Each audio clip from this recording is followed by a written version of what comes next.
Welcome to the second part of my beginner tutorial. We'll model this dinner scene. This part covers basic editing and what I call my smart workflow, with using only some of the modifiers to make complex models in a non-destructive way, which makes it easier to change them later.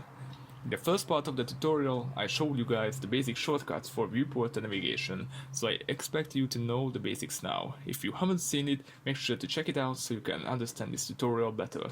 Also, I will make sure to make the resources available for you to download them. I will put the links in my comments or the description. I will also list the relevant shortcuts in a comment under the video in case you got stuck somewhere and couldn't see my screencast case on the screen. We will use our reference picture to first create the plate, the fork and the spoon. It's very easy, just grab the reference picture and drag it into Blender. On the right side, under the Object tab, we can reset the rotation of the plane. Now we can move it around. After pressing G to grab the object, by holding the middle mouse button, we can snap the movement into any axis. This is another way of pressing G than pressing Y, Z or X to snap the movement to an axis, which I talked about in the previous video. You will need to create a base object which we can deform.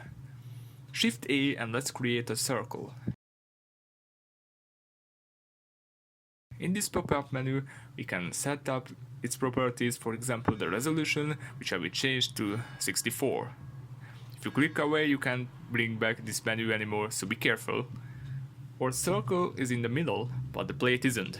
If we right click and come over here, we can snap the selection through our 3D cursor, which is at the middle of our axis by default. It's that little red white circle that I've never talked about before. It's a unique tool in Blender, which a lot of people hate for some reason, but it's very useful and easy to use in 3.8. Of course, a lot of people love it as well for this reason. The 3D cursor has its own button here, but I will move it by right clicking while holding Shift to change its position. We will use this a lot in this tutorial. To reset the cursor, come up here and step it into world origin. Okay, now everything is in the middle. Our circle needs to cover the plate.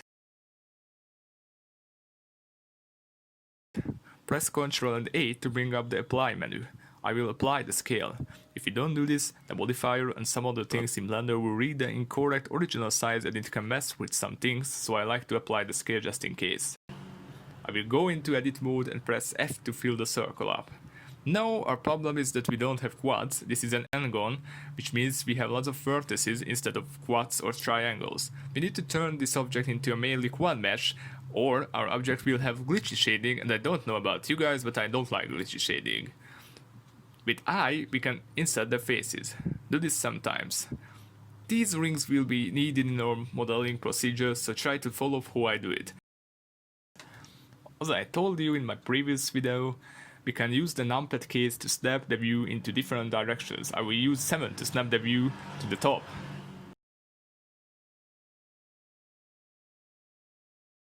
To connect the edges in the middle, use I, then press S, then 0.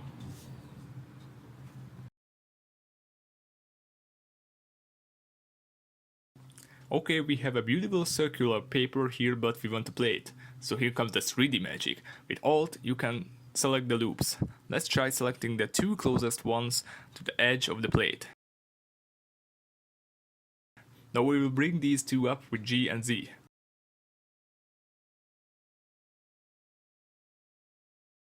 We will sync the loops that are closer to the center.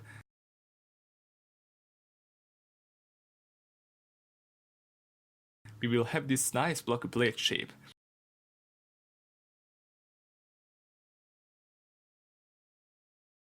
We will add the solidify modifier and the subdivision modifier in this sequence.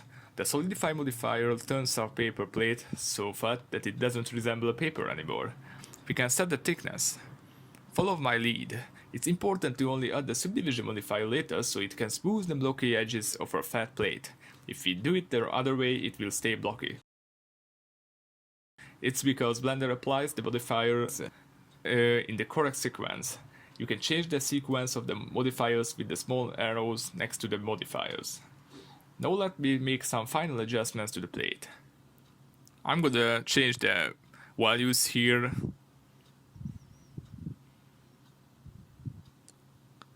I'm turning off the solidify modifier to see the mesh better. Actually, a light before at the middle of the plate isn't connected, and that's why you can't move the center point correctly. It's okay, just get into face select mode with 3 on your keyboard and press Alt on the face loop you want to select. Now you can push this down.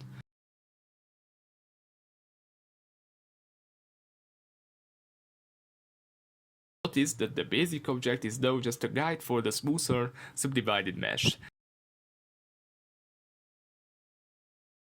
With these guidelines, we can adjust the shape of the plate and the subdivision modifier will smooth it out between the guidelines.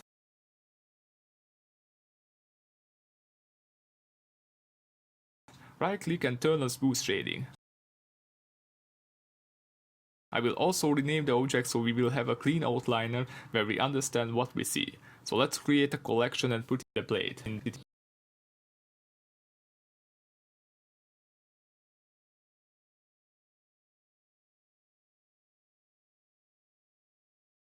Let's add a plane now with Shift A. Also, I'm in the top view again with 7. S and Y will help us resize it in the correct direction. Sadly for me, I keep pressing Z instead of Y, that's why we are having technical difficulties at the moment. But stay tuned, I will look at my keyboard this time. I applied the scale with Ctrl A, that's what the pop-up window was about. With R, we can add a loop cut. Loop cut tool is a frequently used tool and it is in the left toolbar that I close to give space for the screencast keys. And because I never use the toolbar either. If you scroll the middle mouse button, you can change the number of loop cuts. Because this is another tool, we have the tool settings in the little pop-up menu where we can set how many loop cuts we want. We need 13 loop cuts in this case. I will use the little pop-up menu for this. If we select every second part of them, we can drag them up on the y-axis and create the end of the fork. We will use E for Extrude, which is another tool that can be found on the toolbar. This adds new parts to the mesh, so we can say it practically builds new things.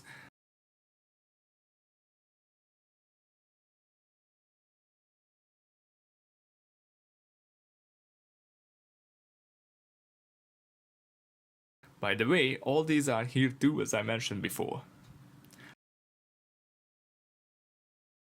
We will add some loop cuts. I'm gonna add loop cuts here.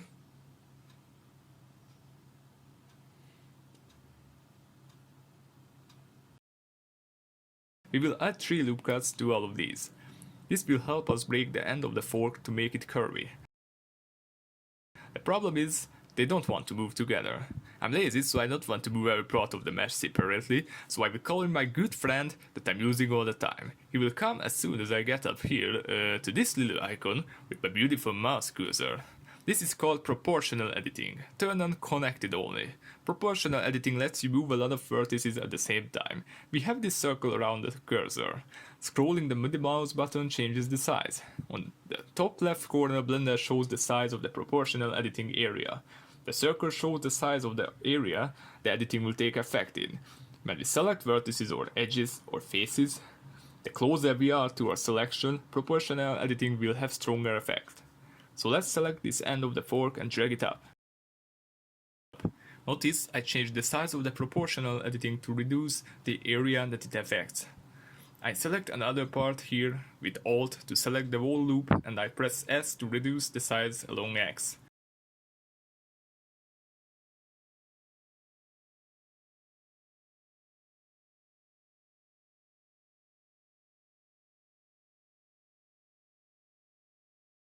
Now I will turn off connected only. Now proportional editing will affect everything that is in this circle's range. The closer it is to our selection, the stronger the effect will be, just like before. For example, if our plate was next to the fork in edit mode, and we could edit them both at the same time, when the circle reaches the plate it will be deformed too in this mode. I changed it to this mode because the edges weren't so close to each other, and as you could see, proportional editing's effect was too weak in the middle, but since now it affects everything in the circle's area, we can get the edges closer. we are still using our basic shortcuts, which is S and on the X-axis, so nothing fancy here. Okay, I'm gonna use proportional editing to fix this part. I'm gonna resize this, pull this part together, and I'm gonna try to bend this part and lift this up. This looks quite okay, but it needs to be bent more. For this, we can use our familiar R on X-axis to rotate in proportional editing mode. I'm gonna rotate this with R on X.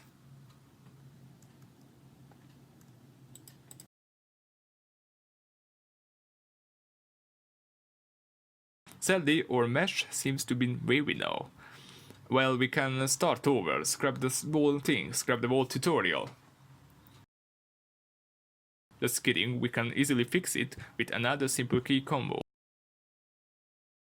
Let me introduce you to my other good friend, but actually you already know him. Remember at the beginning how we fixed the center of the plate? We can use this method here too. Let's select these edge loops and press S for size. Press Z to change the size on the Z axis, and now press 0. Since this means the size is reduced to 0 in this direction, the surface is as flat as it can be, and literally. You can use this anytime you want to straighten a surface, and it works for example on walls too. This will make everything flat.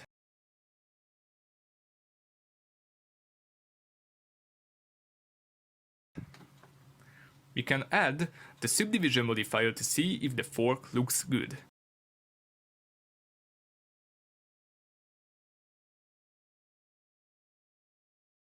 It looks pretty nice, but we need to make this part more pointy. We need to select the tip of these. If we try to change the size, it will try to adjust it by using the median point. This is how it is by default, but we can change it too. Come up here and change the median point to individual origins. With this, no matter how many selections we have, Blender will always use the median of all the different selections separately. Oopsie, I forgot to select the middle part. No, it's good. We can change back to median point now.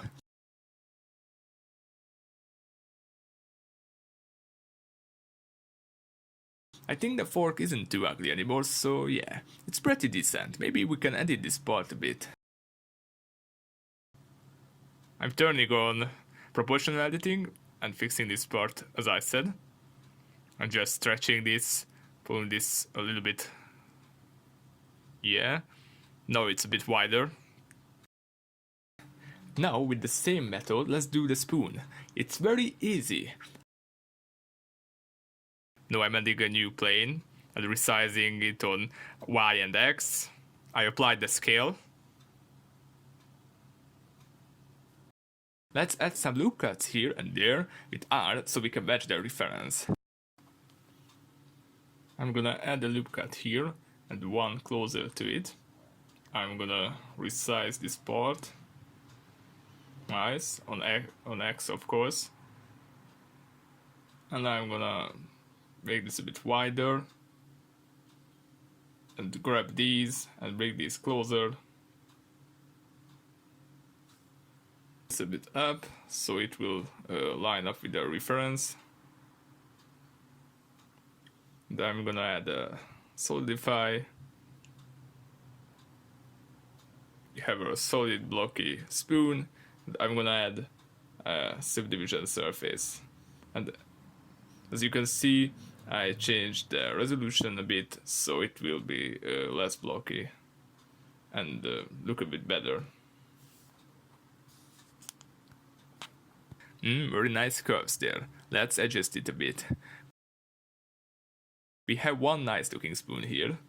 In the middle, let's make it wider. S and X to resize it.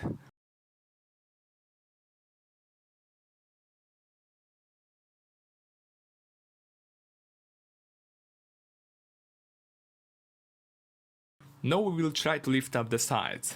We will use proportional editing. I'm gonna lift it up and rotate it on X, but It's not gonna work. I will try to do it with connected only. Nope, not gonna work. Adjust this part here. Keep in mind you can change the size of the proportional editing area with your middle mouse button. I will go back from wireframe mode because I'm not seeing too much. I'm gonna bring this up, and in the middle I'm gonna push it down. So it will look like a nice little spoon. And also I'm going to leave this part and this. Now we can right click and turn on smooth shading. And yes, this looks pretty good. I will save the file.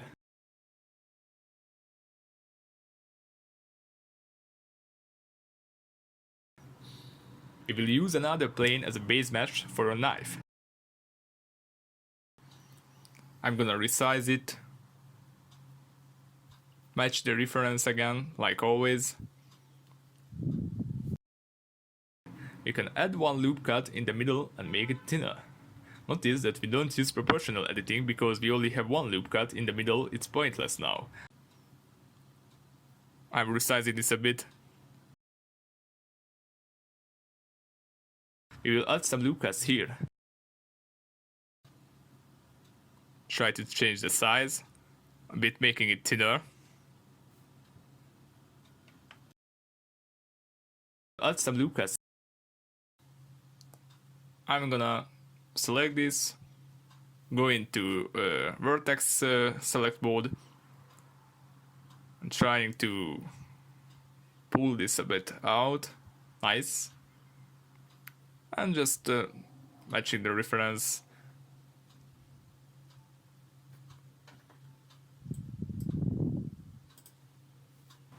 The only part where the loop cuts have to match the reference in the middle here, because there is a little slope in the knife, and in the tip here because we want to make this part a bit bent later.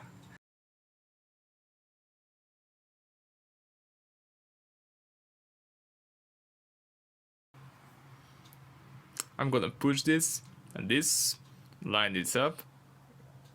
Oops. I'm gonna rotate.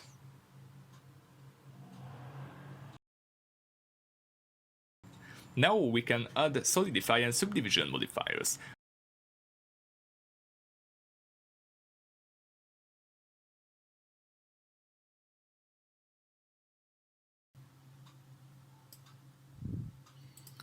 I'm gonna change the thickness.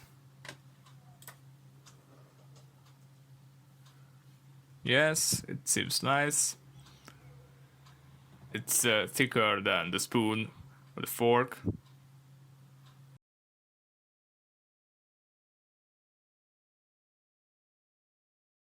I will adjust the left side a bit and try to make the middle down here narrower.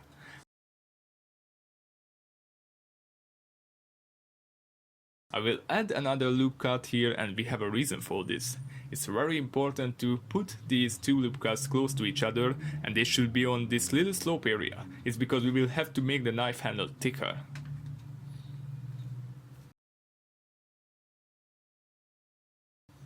Just for sure, I duplicated the object with Shift D and quickly pushed it down in case something goes wrong. Okay, now get back into edit mode and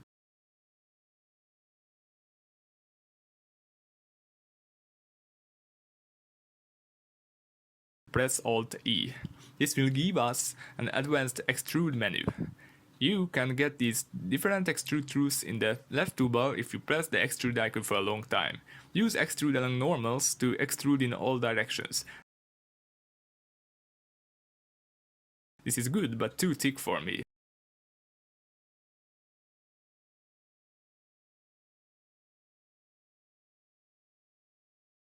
Let's bring this closer with S. Okay, that seems pretty good. That's all for today. Hope you liked this video. Make sure to turn on the notifications to see the newest tutorials. I'm gonna leave the relevant shortcuts down in the comments for you guys, and I will do this for every video. Check out my stuff on CG Trader. I have some free models, and if you want to support me, feel free to buy some models. Links are in the description. At the end of the series, you can give suggestions about my tutorials. For example, if some parts of the beginner series weren't clear enough, or you want to know about the Blender tool in more detail, I can do new tutorials on these topics.